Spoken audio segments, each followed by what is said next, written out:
if the sovereign was to be lowered to AA+, that would likely lead to a higher interest cost for the government.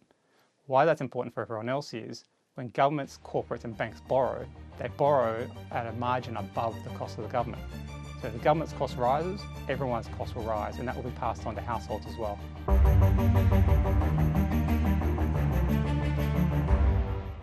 The Prime Minister didn't take too kindly to the Standard & Poor's warning that government spendathons could put Australia's AAA credit rating at risk.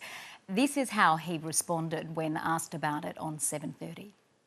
They must have been beside themselves, whoever wrote that particular report, when the coalition left us with a $78 billion deficit. We turned that into a $22 billion surplus. We followed that up with a $15 billion surplus.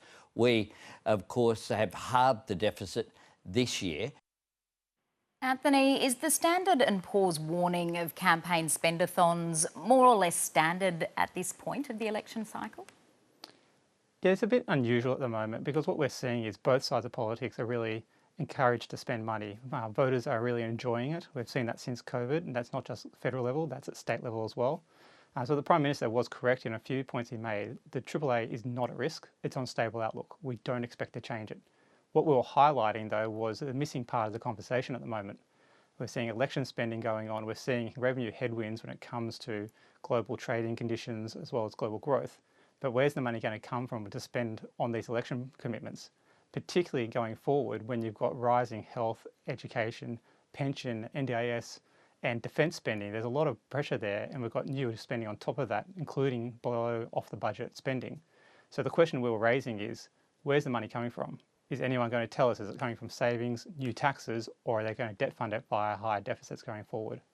Today, the Treasurer, Jim Chalmers, said Standard & Poor's should be reassured by Labor's costings.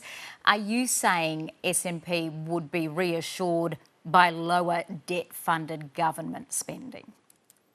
Yeah, the AAA reflects credit risk, which is the lower your deficit, the better the AAA credit rating would be. If we see deficits of 2 to 2.5%, that's okay at the AAA level.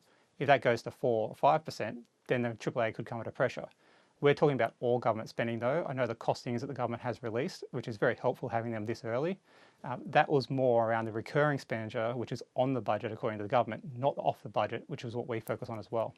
What is the risk of focusing on the underlying cash balance, as the Prime Minister was referring to, instead of the net general government debt?